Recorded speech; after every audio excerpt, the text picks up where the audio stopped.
As we reported yesterday, former Prince George's lawmaker Will Campos was an up-and-coming politician until he became embroiled in a federal bribery scandal. In the second of my three-part exclusive series, we take a look at what life was like for Campos behind bars. Being incarcerated is a horrible experience. It was May 2018 when Will Campos learned he would have to serve 4.5 years in federal prison for taking bribes and kickbacks. He surrendered to authorities that July and stayed in prison until his early release in May 2020 due to the pandemic. Which prison were you in, and tell us a little bit about your experience there? I was over at McKean Camp in Pennsylvania. Originally, I was sent to West Virginia. I was eventually transferred to McKean. Overall, I mean, as terrible as the experience as it was, I still thank God for having gone through it because I am a better person.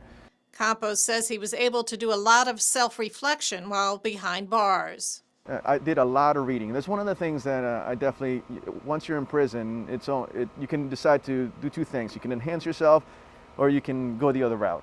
And of course, I chose to do as much as possible to enhance myself spiritually, mentally, physically, emotionally, in many aspects. I got closer to God, but I also learned a lot about the system. You know, you get to see the reality of what's happening out there in this country as far as mass incarceration is concerned. And you get to see and hear a lot of stories. And you get to also see the human aspect behind people who've made mistakes.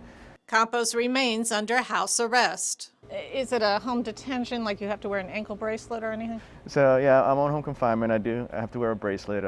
I can only be in here, or once I find a job, be able to go to work.